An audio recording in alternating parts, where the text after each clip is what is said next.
Oke, jadi pada sebuah balok, apalagi balok di beton bertulang, itu nanti kita akan eh, yang dinamakan momen lentur. Nah, dari suatu momen lentur itu nanti yang dihasilkan adalah gaya geser atau nanti dia berubah menjadi hanya lentur saja atau bahkan keduanya lentur dan geser yaitu terjadinya torsi. Nah, jadi di sini nanti kita akan tahu apakah balok yang kita rencanakan atau yang kita hitung dia apa dia termasuk ke dalam geser atau tidak atau hanya memang lentur. Nah, ini adalah pembebanan ketika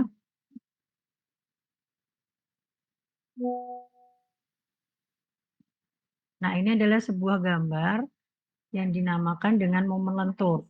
Nah, di momen lentur ini kita bisa tahu nih dari yang terjadi pada sebuah balok ini.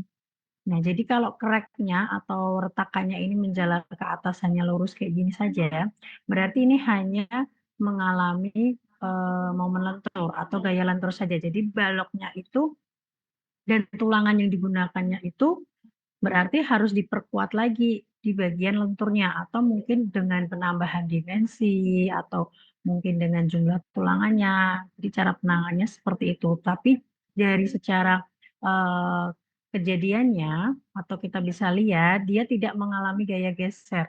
Yang mengalami gaya geser itu hanya yang berada di atasnya ini.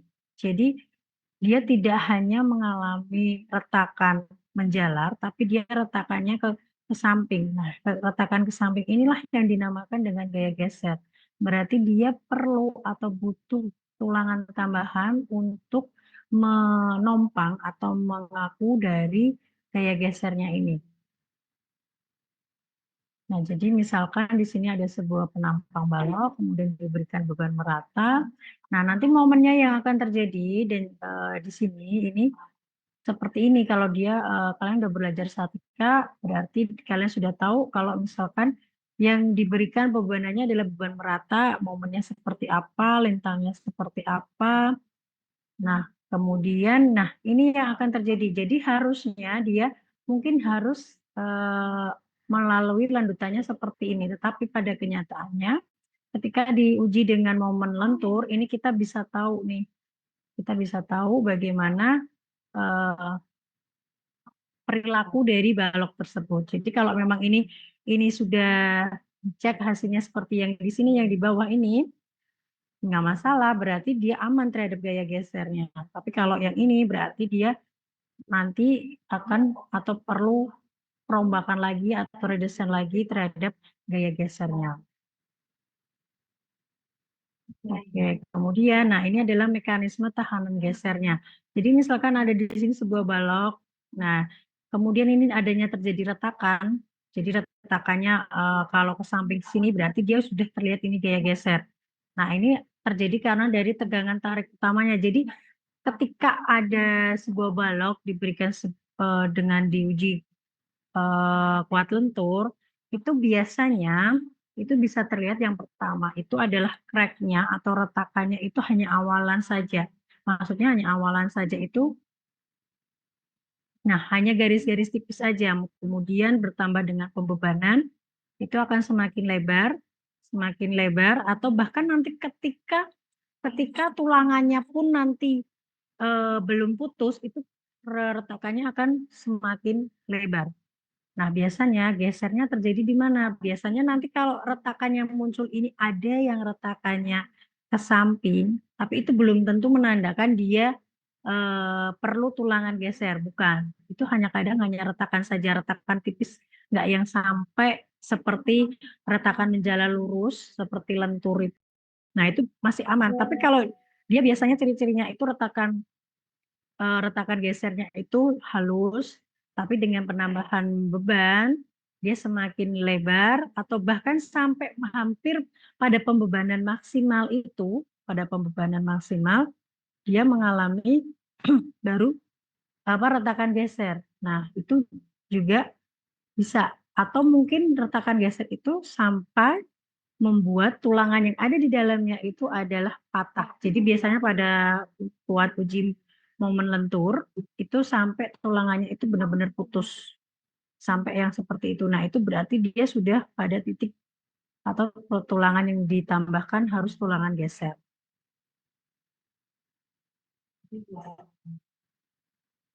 Oke, ini adalah jenis dari penambahan tulangan geser yang ada pada balok. Jadi yang pertama, bentuknya itu dikaitkan. Jadi sengkang terbuka dengan 2 kaki.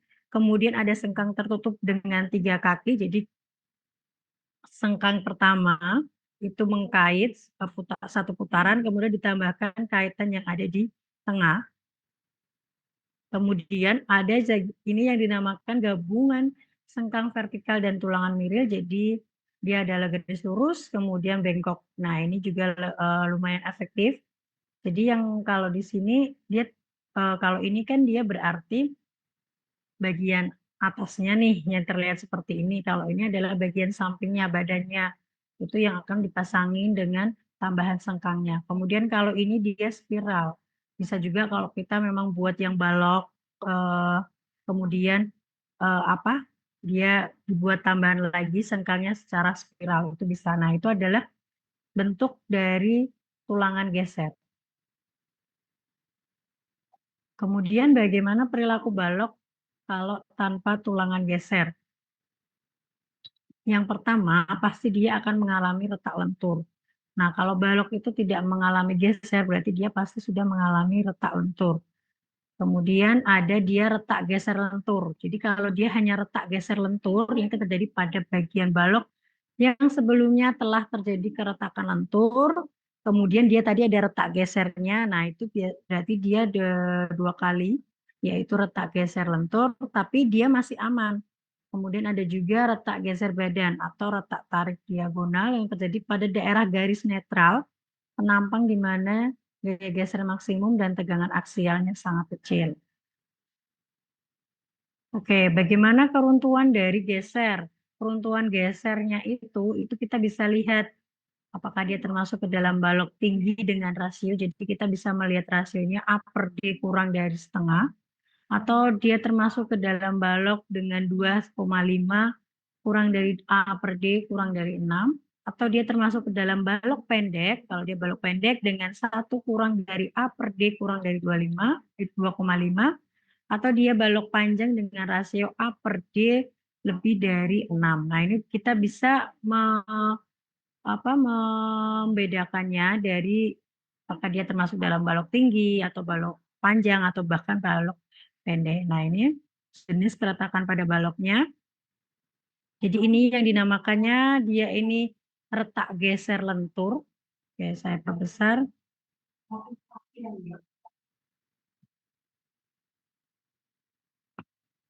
Nah, ini kalau ini adalah retak geser aja. Ini retak lentur yang ini.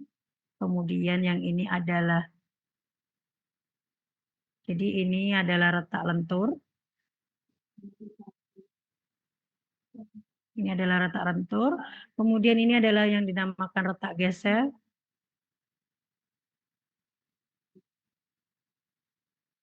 Nah, ini adalah retak geser lentur. Kenapa bisa retak geser lentur?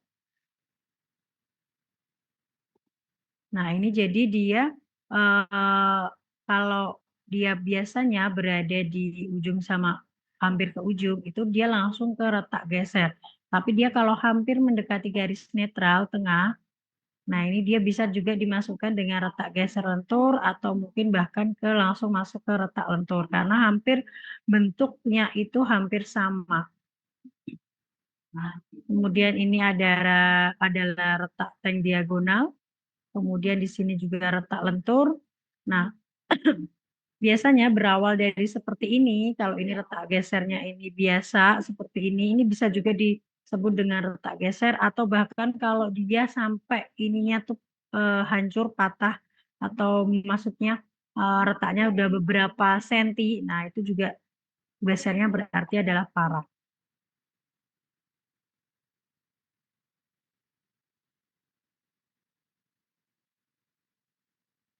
Nah, ini kalau kita maksudnya kekuatan dari retak miringnya, kemudian dari kekuatan momen lenturnya, kekuatan gesernya, ini bisa kita lihat Ini kebetulan saya dapatnya kurang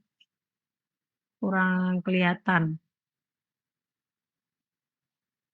Oke, kemudian kalau balok tanpa tulangan geser itu seperti apa? Nah, yang pasti dari persyaratan penggunaan tulangan geser minimum itu kita harus menggunakan dengan Pi dan juga VC-nya itu lebih besar dibandingkan V dan lebih besar dibandingkan dengan 0,5 Pi dikali dengan FC. Kalau kita bisa pakai ini berarti kita juga bisa kalau misalkan balok itu tanpa tulangan geser. Kemudian bagaimana perilaku balok dengan tulangan geser? Nah, sebenarnya pasti lebih aman. Kita pun tanpa melakukan momen atau pengujian kuat lentur, kalau memang dari awal kita sudah mau memakai, itu ya lebih aman aja. Hanya saja nanti kalau memang itu tidak diperlukan, jadi arahnya ke biaya. Nah, ini dari perilaku balok dengan tulangan geser. Nah, dari pemasangannya ini ada yang sengkang vertikal, sengkang miring, dan juga tulangan yang dibengkokkan. Fungsinya yang pasti sama semuanya, yaitu menahan sebagian gaya geser pada bagian yang retak, kemudian mencegah penjalaran retak diagonal, sehingga tidak menerus ke bagian tekan beton. Jadi kalau dia sudah kebanyakan, pasti daerah tariknya yang lemah. Tapi kalau sudah sampai di bagian ditekan, nah itu berarti sudah harus diganti total atau kita renov secara total. Kemudian memberikan kekuatan tertentu terhadap terlepasnya beton karena umumnya sengkang mengikat tulangan longitudinal sehingga membentuk suatu beton yang lebih masif. Nah, ini adalah langkah dari perencanaan kalau kita mau menggunakan tambahan tulangan geser pada balok. Yang pertama, kita harus menghitung gaya geser terfaktornya. Jadi kalau udah ada V, itu berarti sudah shear-nya, itu berarti udah dicari adalah VU-nya. Kemudian dari suatu penampang yang kritis, hitung kekuatan geser beton atau VC-nya. Yaitu nah di sini itu ada persyaratan. Bila VU yaitu dikurangi dengan Pi dikali dengan VC-nya itu lebih besar dari yang 0,67 BWD akar FC, maka ukuran baloknya itu harus diperbesar. Tapi kalau lebih kecil, nah itu berarti kita menentukan jumlah tulangan geser untuk menahan kelebihan tegangan. Berarti kalau kita ini di sini kita sudah klasifikasikan ternyata dia masuknya mungkin di A, berarti kita tidak perlu menggunakan ukuran balok diperbesar.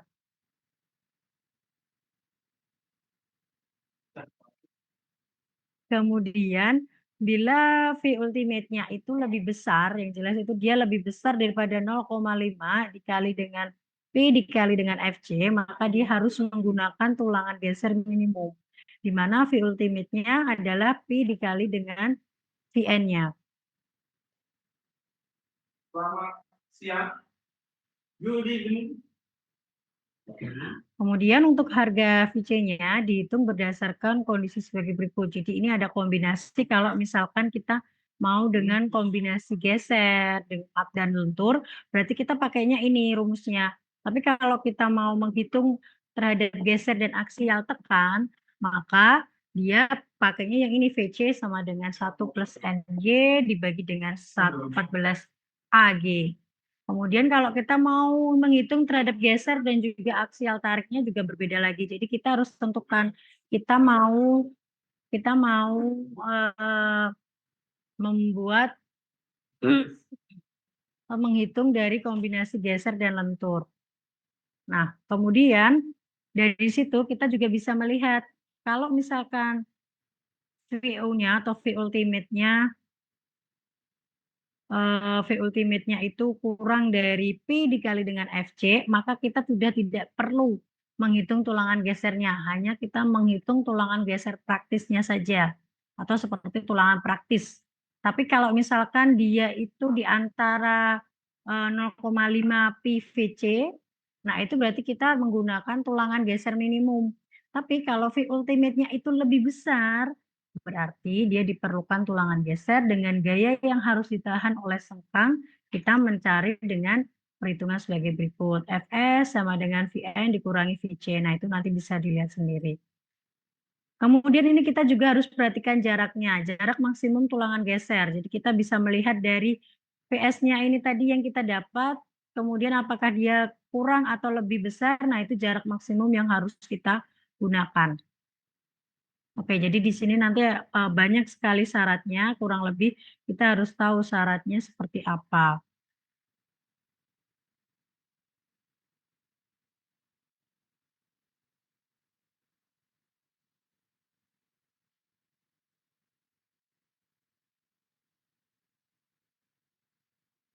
Oke, kita ke contoh soal.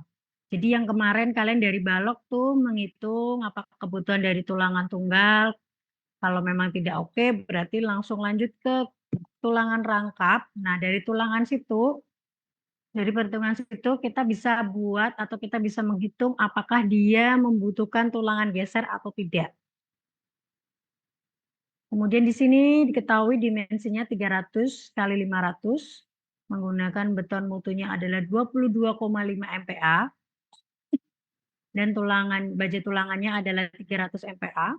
Kemudian jika balok digunakan untuk menahan geser 200 kN, berarti di sini sudah diketahui VU-nya. Rencanakan tulangan geser yang diperlukan. Berarti kita di sini tinggal menghitung tulangan geser yang diperlukan. Oke, yang pertama kita hitung dengan penampang tinggi efektifnya. Kita buat D sama dengan 450, berarti karena di sini tingginya 500, kita buat D-nya 450, berarti D aksennya adalah 50. Kemudian tadi misalkan gaya gesernya 200 kN. Tadi dari rumusnya adalah Vn sama dengan Vc ditambah dengan Vs. Nah, dari Vn ini sendiri, ini kita bisa mencari dengan cara Vu dibagi dengan P-nya ini. Nah, P-nya ini karena kita di sini menghitung geser dan lentur, berarti jangan lupa untuk faktor reduksinya adalah 0,75. Jadi kita pakai di sini 0,75. Beda lagi kalau kemarin menghitung dari balok tunggal dan juga balok rangkap yang kita hitung, faktor reduksinya berbeda. Nah, dari sini berarti kita bisa mencari yaitu 200, ini VU-nya, 200 dibagi dengan 0,75, hasilnya adalah 267 kN. Kemudian dari sini kita bisa mencari, kita memenkan karena di sini Vn sama dengan Vc ditambah Vs, kita mencari Vc-nya. Vc-nya dengan cara apa? Akar F aksen C atau Fc dibagi dengan 6, dikali dengan Bw dikali dengan D. Tadi mutunya adalah 22,5 dibagi dengan 6 dikali dengan B-nya tadi 300 dan D-nya adalah 450. Didapatkan 106,7 kN. Nah, di sini ini saya salah nulis, harusnya di sini adalah Fs sama dengan Vu dibagi dengan Pi dikurangi dengan Vc. Jadi di sini harusnya adalah, ya yang di sini ini harusnya adalah Vu. Nah, di sini didapatkan tadi karena di sini 267 dikurangi dengan tadi Vc-nya 106,7, dapatnya adalah 160,3 kN. Nah, nilai Vs-nya ini harus lebih kecil dari 2 akar Vc dibagi 3 B dikali dengan D. Nah, karena ini sendiri dihitung, hasilnya adalah 426,91 kN, berarti terbukti Vs-nya adalah lebih kecil. Kemudian ini kita coba sengkangnya. Nah, kalau kalian yang kemarin itu sengkangnya harus sama. Berarti ketika kalian menghitung di balok tunggal, balok rangkap, itu sengkangnya pakai 10 mili atau 12 mili itu harus sama. Nah, itu kemudian, nah luasannya bisa kalian cari di tabel atau kalau nggak bisa kalian hitung sendiri. Nah, itu 10 mm berarti di sini adalah AV-nya 2 dikali dengan AS. Kemudian didapatkan 158 mm kuadrat. Kemudian kita cek pakai sengkang vertikal dengan cara Vn sama dengan AV dikali Fy dikali dengan D dibagi dengan S. Nah, karena di sini kita mencari untuk sengkangnya yang kita pakai, berarti sengkangnya hasilnya adalah 133 mm. Nah, kita cek 1/3 dikali dengan BW, dikali dengan D, dikali dengan akar FC, itu hasilnya adalah 213,5 kilonewton. Berarti di sini dari seperti pada syarat yang sebelumnya, di sini Fs-nya yaitu dia lebih kecil dibandingkan dengan 1/3 BW kali D ke akar FC. Jadi dia di sini didapatkannya adalah lebih kecil. Lebih kecil berarti jarak maksimumnya adalah D/2, yaitu 400/2, 225. Atau kita bisa pakai maksimumnya yaitu 600 mm. Dipasang sengkang 10 mm dengan jarak 125 mm. Nah, jadi ini kita carinya, kita bisa pakai jaraknya adalah 225. Ini kita bisa pakai yang jaraknya 225 atau yang memang nanti luasan totalnya adalah mendekati atau lebih sedikit dari 600. Misalkan di sini saya perlihatkan dulu sebentar.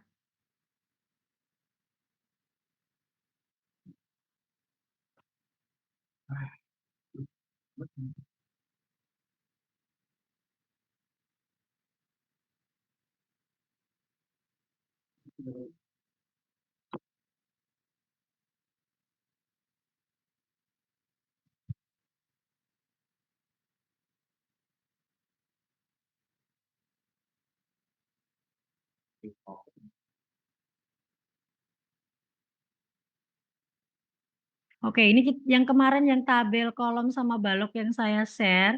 Nah, ini kalian bisa menggunakan ini. Nah, untuk yang jarak sengkang itu kita bisa pakai yang seperti di tulangan plat. Jadi kalau tadi itu kita lihat tadi didapatkan adalah berapa tadi? 600, maksimal 600, atau bisa kita pakai adalah 225. Kita bisa pakai 225 di sini. Jadi kita bisa pakai yang jaraknya spasinya 225, atau kita mau pakai yang total luasannya adalah 600 mm.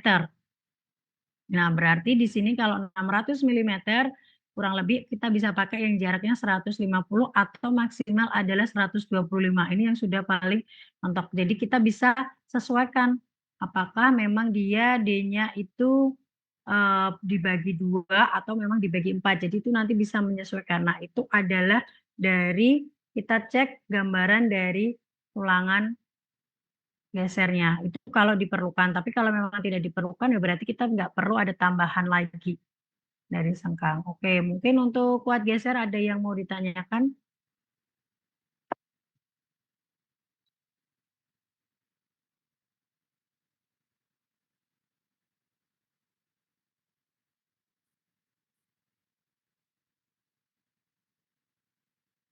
Ini kalau saya geser, kalau saya pindah ini materinya yang terlihat apa ini?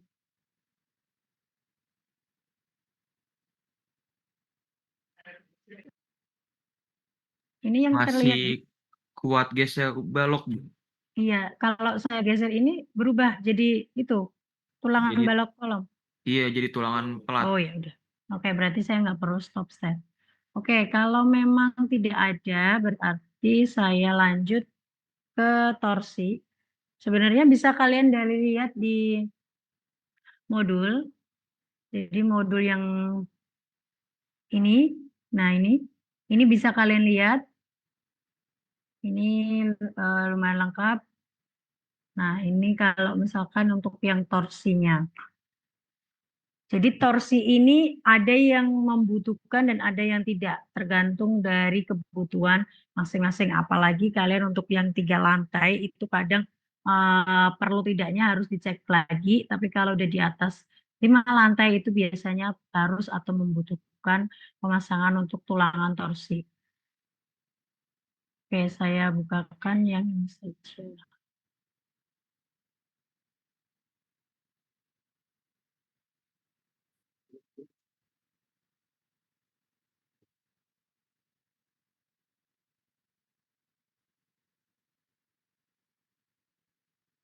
Oke. desain torsi. Nah, dari torsi itu sendiri itu ada yang dinamakan ambang batas torsi. Jadi kalau torsi, kalau geser adalah pakainya V, kalau torsi itu pakainya adalah T, torsi. Nah, itu harus nilainya jika torsi ultimate itu lebih kecil dibandingkan V, torsi. Nah, itu maka pengaruh torsi bisa diabaikan. Tapi kalau nilai torsi ultimate-nya itu lebih besar, berarti kita harus menggunakan torsi. Dan ingat lagi, kalau nanti perhitungan di torsi, faktor reduksinya juga akan berbeda. Atau kurang lebih memang sama 0,75. Tapi biasanya nanti yang kemarin di modul yang tadi itu ada untuk faktor reduksinya. Jadi yang kemarin kalian pakai itu apa? Kalau misalkan terhadap tekan, tarik, tadi geser. Kebetulan ini sama, jadi 0,75. Nah, jadi kita harus sudah tahu bagaimana kita mencari atau kalian misalkan tiba-tiba kalian asal nyontek, asal nulis, kok bisa sih 0,75, kok bisa sih tadi yang sana pakainya 0,8. Nah, itu harus kalian pahami. Oke, momen torsi terfaktor dan juga retak torsi.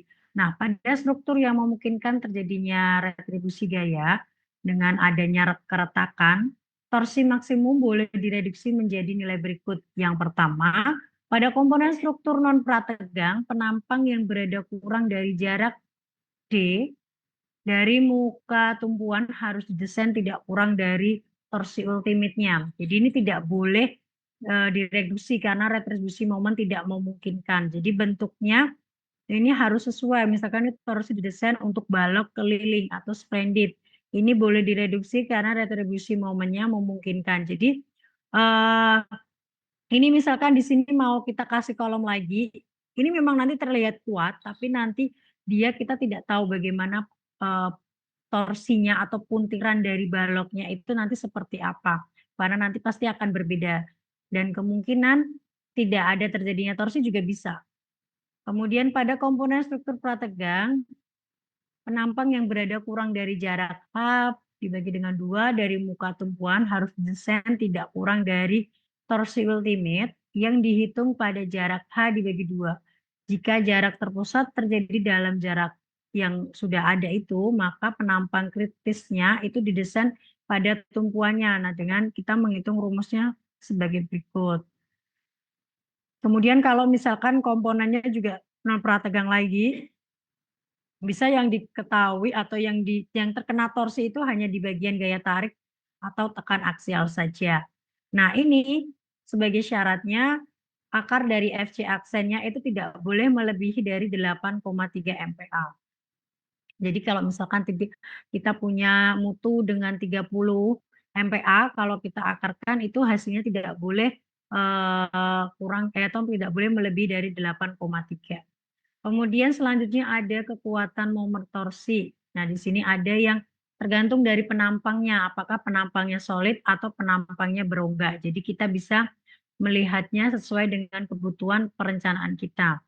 Nah, bila torsi ultimate-nya itu melebihi ambang batas torsi, maka desain penampangnya itu harus memenuhi ini tadi, P dikali TN, T nominalnya, torsi nominal, itu harus lebih daripada torsi ultimate. Nah, bila torsi nominalnya itu diambil dari nilai terkecil antara A dan B, jadi misalkan kita bisa mencarinya ini juga kalau kita tidak bisa mengetahui atau kita tidak mendapatkan nilai torsi nominal, ini kita bisa pakai kedua ini. Kemudian nilai tetanya diambil 45% untuk non prategang dan prategang. Kemudian nilai tetanya diambil 37,5% untuk prategang. Dan rumusnya sudah disendirikan. Nah, ini untuk kalau kita misalkan adanya sengkang tertutup. Jadi kalau kita mau pakai sengkang tertutup, jadi misalkan kaji sudah dipakai ditambah dengan tulangan geser, kemudian mau ditambahkan lagi dengan sengkang untuk meminimalisir gaya torsinya, berarti ini adalah double. 2 kali yang satu bisa dikaitkan seperti tadi, atau biar lebih simpel dikaitkan tadi 2 kalinya, kemudian di tengah diberikan kaitan. Kemudian luas tulang longitudinal tambahan untuk menahan torsi A tidak boleh kurang dari A Nah, kemudian ini bisa kita gunakan.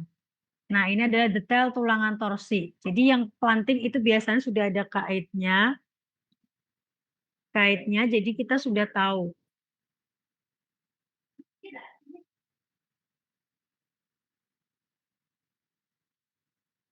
Kemudian ada yang dinamakan tulangan torsi minimum. Nah, itu biasanya kalau di mana TU atau torsi ultimate-nya itu melebihi nilai ambang batas torsi. Bila tulangan torsi disyaratkan, maka luas minimum sengkang tertutupnya, kalau tadi penutupnya, nah itu adalah dihitung dengan cara ini. Tapi tidak boleh nilainya kurang dari 0,35 BWS akar dari FYT, di mana AV adalah luas tulangan gesernya. Kemudian bila tulangan torsi disyaratkan, maka luas tulangan minimum torsi longitudinal A minimumnya dihitung dengan cara A minimum, ini rumusnya dengan AT per S, itu adalah tidak boleh kurang dari 0,175 BW dibagi dengan FYT. Kemudian kalau kita mau menghitung spasi tulangan torsinya, jadi kita juga perkuat dengan spasi tulangan torsinya, itu kalau misalkan kita mau pakai spasi tulangan torsi transversal, itu tidak boleh lebih dari PH dibagi 8 atau jaraknya tadi 300 mm. Kemudian tulangan longitudinal harus didistribusikan sekeliling perimeter sengkang tertutup dengan spasi maksimumnya 300 mm.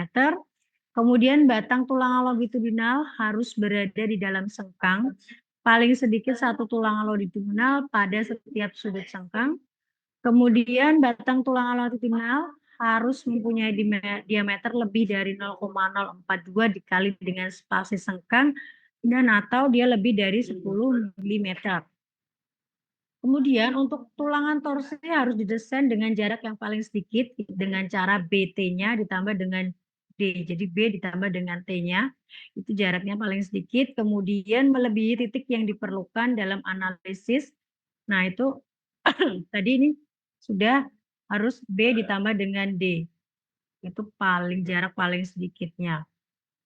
Nah, bagaimana prosedur desain tulangan geser torsi balok? Yang pertama kita yaitu bisa cek syarat pengaruh dari puntirnya. Nah, pada ini kita melakukan pemeriksaan apakah puntir perlu diperhitungkan atau tidak. Nah, tadi sebenarnya dari awal sudah ada, cuma ini nanti saya ringkas lagi per stepnya. Jadi kita tahu kira-kira apa yang harus dilangkah atau dibutuhkan untuk menghitungnya. Yaitu P TTH atau T nominalnya itu harus lebih besar daripada torsi ultimate. Nah, ini dengan cara seperti ini dihitung. Bila memenuhi persyaratan di atas ini atau misalkan ini sudah memenuhi, maka balok tidak membutuhkan tulangan torsi. Tapi kalau nilainya adalah lebih besar daripada torsi ultimate, berarti dia harus menggunakan atau menghitung tulangan torsi. Jadi kalau dari tugas yang kemarin, terus kalian hitung ternyata nilainya itu kurang dari atau nilainya lebih besar daripada torsi ultimate. Nah, itu berarti kita tidak perlu menghitung atau kita tidak perlu memasang tulangan untuk torsi. Yang kedua, kita harus cek kapasitas penampangnya. Itu dengan rumus yang ada.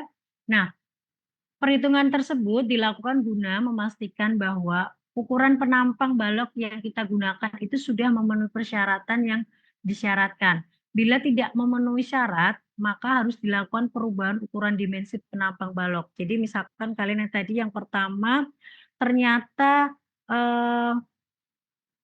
torsi ultimate-nya lebih besar, kemudian kita hitung ini, dan ternyata nilainya yang sebelah kiri ini juga lebih besar dibandingkan yang sebelah kanan, berarti kita harus ubah dengan dimensi balok kita atau dimensi yang kemarin misalkan yang sudah saya berikan ternyata harus diganti, ya diganti.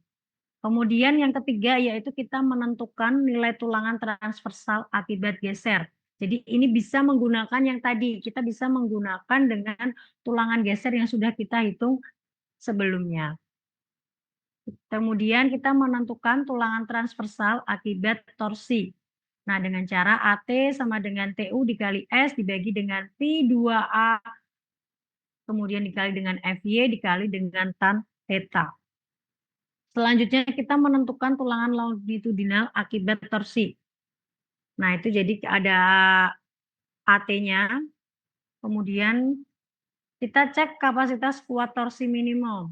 Jadi dengan PN-nya itu tadi syaratnya kembali lagi ke sini, dan ini harus memenuhi syarat. Kalau ini masih tidak memenuhi syarat, berarti kita harus ulang lagi. Nah, misalkan biar ada gambaran, langsung kita masuk ke contoh soal. Oke, ini didapatkan seperti berikut. Rencanakan tulangan torsi sepanjang bentang balok agar balok kuat menahan momen torsi optimit. Kita cek syarat pengaruh puntirnya. Oke, kita cek berarti kita hitung PCP atau sama dengan 2 dikali B ditambah H sama dengan 1800 mm. Kita hitung ACP-nya, kemudian sigmanya 1,0 karena dia beton normal, faktor reduksinya 0,75 karena dia terhadap torsi. Sehingga kita bisa masukkan nilai ini di sini. Ternyata adalah hasilnya 6.137.231 Newton.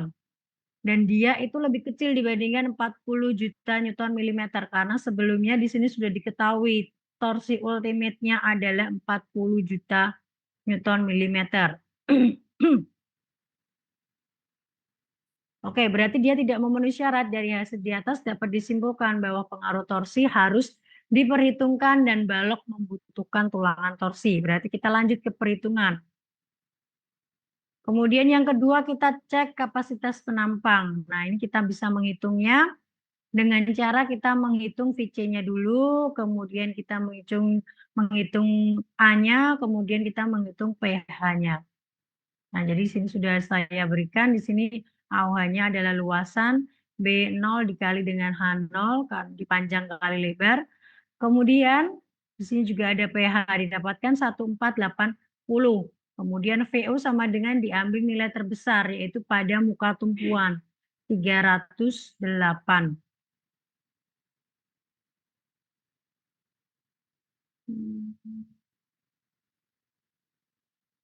Oke. Kemudian ini VU dibagi dengan BWD. Nah, itu kita masukkan yang tadi ini rumus. Rumusnya di sini kita masukkan. Kemudian kita didapatkan nilainya ternyata dia lebih kecil dibandingkan dengan persyaratannya. Yaitu dia memenuhi syarat. Dengan hasil perhitungan tersebut dapat disimpulkan bahwa dimensi penampang balok memenuhi persyaratan sehingga tidak perlu adanya perubahan. Kemudian kita menentukan nilai tulangan transversal akibat geser. Kita mencari kalau tumpuan tadi dengan AV sama dengan 226,08 mm. Jadi ini kita bisa carinya dari 220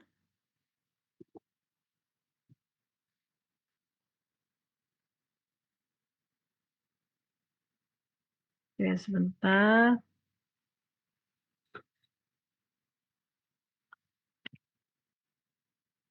Jadi ini dia dengan menggunakan adalah yang geser dari yang sebelumnya. Jadi ada contoh soal geser yang dia pakai seperti itu, dia apa itu namanya menggunakan gesernya yang sebelumnya dipakai. Jadi misalkan kayak geser yang kalian dapatkan, misalkan tuh berapa tulangan geser yang kalian butuhkan, yaitu misalkan 2pi12 dengan jarak 100 mm. Nah, itu misalkan sama, misalkan kita anggap adalah tumpuan dan lapangan itu sama. Nah, kemudian kita pakai tulangan transversal akibat torsi. Kita hitung, kemudian yang syarat pertama ini harus kita terpenuhi dulu. Jadi dia lebih dari 0,424.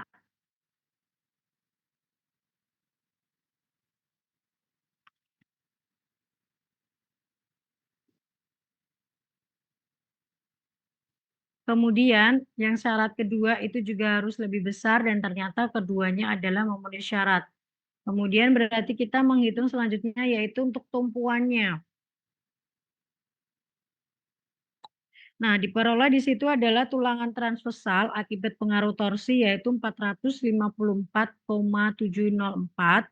Nah, dikarenakan nilai luasannya bertambah dibanding dengan perhitungan analisa gesernya, misalkan, jadi ada beberapa yang harus dipilih. Yang pertama, kita gunakan diameter dan jumlah kakinya berubah, namun kita tetap jarak sengkangnya.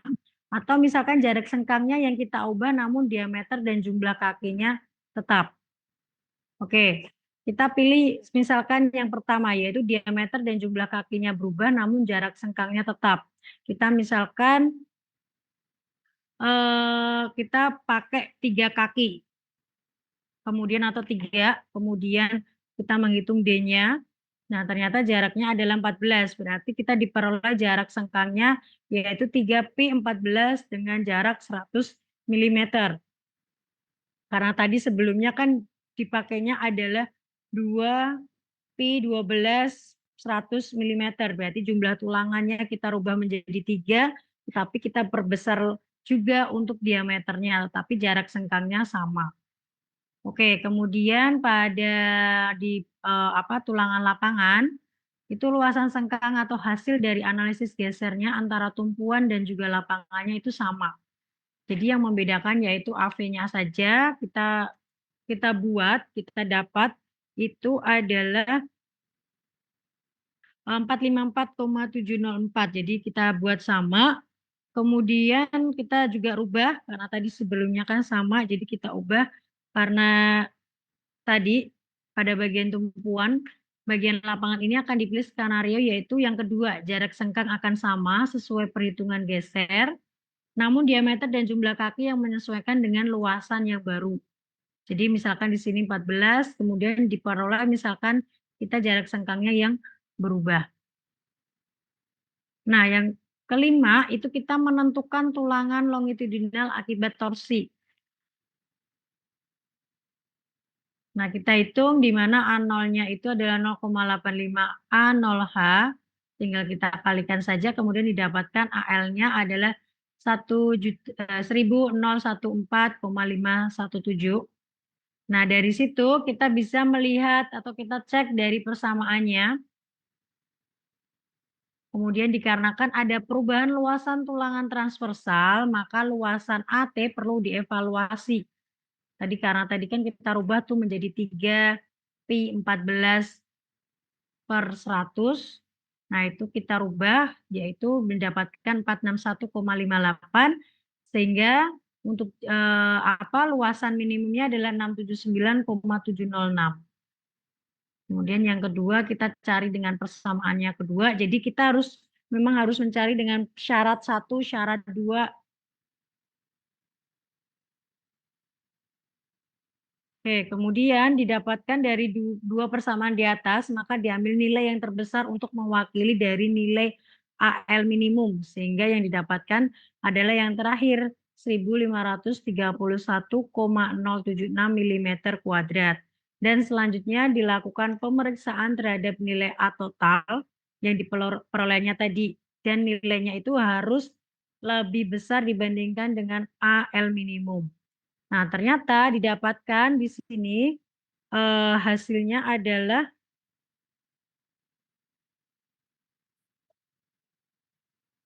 ini harusnya nilainya kurang ya. Kok di sini?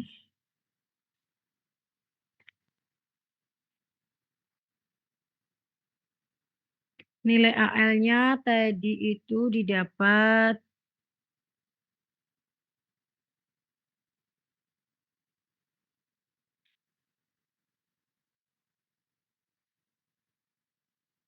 ini harusnya lebih kecil sih, tidak memenuhi syarat. Nah, dikarenakan hasil perhitungannya ini dia lebih kecil dan lebih besar AL minimum, maka yang diambil sebagai luasan tulangan longitudinal yaitu yang paling besar. Kita bisa cek atau menghitung tadi karena jumlah tulangannya adalah 3, berarti kita bagi 3, berarti luasannya adalah 510. Nah, dari penampung balok tumpuan kita bisa lihat bahwa tulangan lentur yang terpasang adalah yang di tulangan tarik. 3D19 itu nilainya berapa? Luasannya berapa? 850,155. Itu luasannya lebih besar dibandingkan dengan luasan satuannya ini. Kemudian yang berada di tulangan tekan pun juga sama, 2D19. Jadi kalau misalkan kemarin kalian ngitungnya ternyata dapatnya adalah balok rangkap, itu bisa kalian gunakan. Dan biasanya yang butuh dengan tulangan torsi itu yang balok rangkap. Jadi kalau kalian hanya dari tulangan tunggal itu sudah dapat, berarti kalian tidak perlu menggunakan torsi.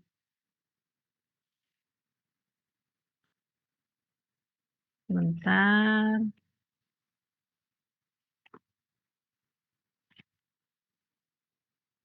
Oke, kemudian dapat dilihat bahwa tulang lentur yang terpasang sudah melebihi dari luasan torsi yang dibutuhkan, sehingga tidak perlu adanya perubahan atau tambahan pada tulangan lentur tarik dan juga tekan. Selanjutnya, tulangan torsi yang terletak pada bagian tengah tinggi balok. Nah, ini kita bisa melihat tulangan longitudinal torsinya. Berarti kita butuhkan yaitu 2D19. Tulangan ini digunakan di sepanjang balok yang diletakkan di tengah tinggi balok. Dengan kata lain, tumpuan dan lapangan adalah kita gunakan sama. Kemudian kita cek kapasitasnya lagi dari TN-nya ini, apakah dia memang melebihi dari 40 juta Newton? Ternyata melebihi dan dia memenuhi syarat. Nah, ini yang syarat keduanya. Jadi ada syarat 1 dan syarat 2. Ternyata keduanya juga memenuhi syarat. Dengan terpenuhi dua persyaratan yang di atas sesuai dengan SNI, maka dapat disimpulkan bahwa desain torsi mampu menahan momen torsi rencana. Jadi pemasangannya adalah seperti berikut yang gambar panjangnya ini. Tadi kita sudah merubah dengan 3pi14/100, yang bagian lapangannya ada 3pi14/200, dan ini sepanjang, jadi kita tambahkan tulangan untuk momen torsinya. Oke, bagaimana dengan perhitungan geser dan torsi? Semakin membingungkan.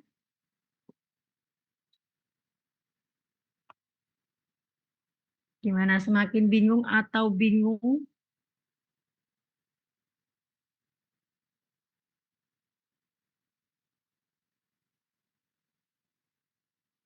Ada yang mau ditanyakan?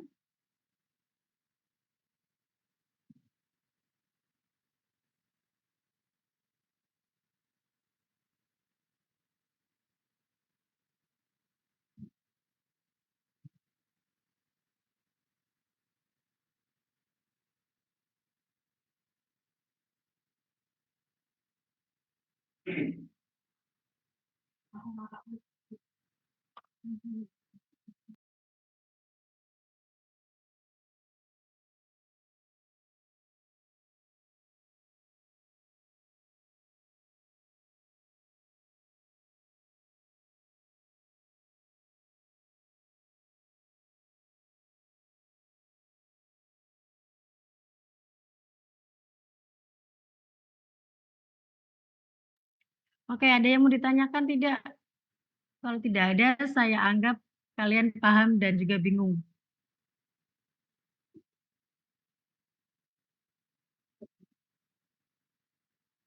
Oke, atau ada yang mau ditanyakan tentang tugas besarnya? Boleh,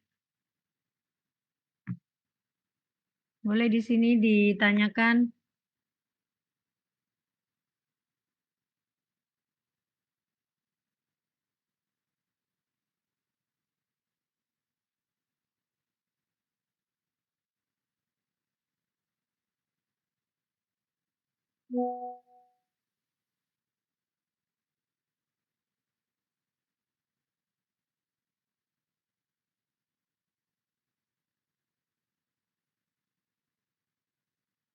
Ini tidak ada yang mau bertanya, beneran?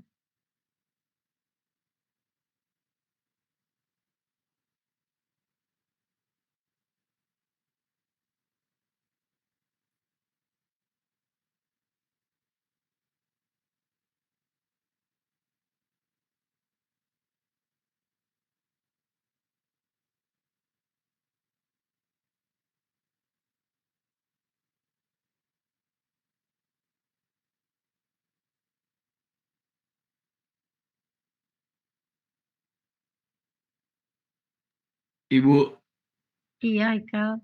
eh, kalau ASIS selain di hari ini bisa kapan lagi ya, Bu? Selain di hari ini,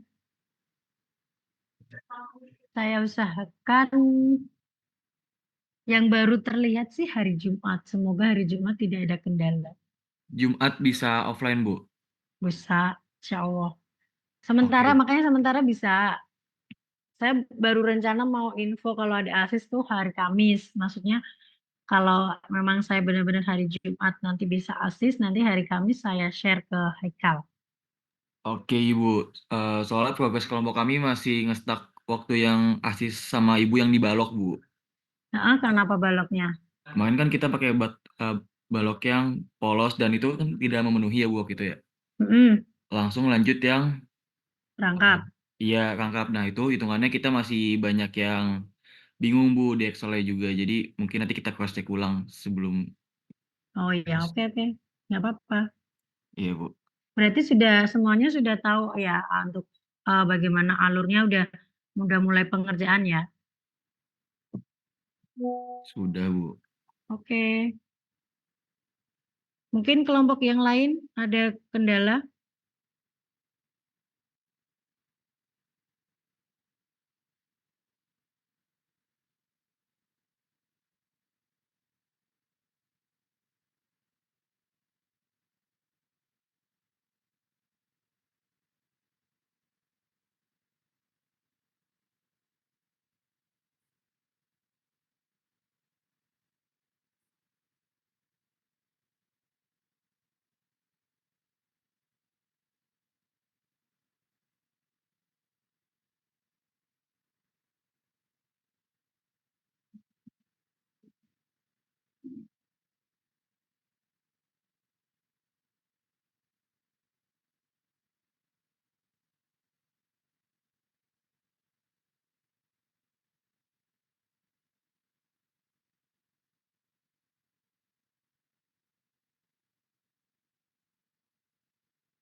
Oke, mungkin nanti sambil jalan kalau tugasnya sudah masuk ke geser, torsi baru nanti mungkin menemukan kebingungan atau ada yang mau ditanyakan.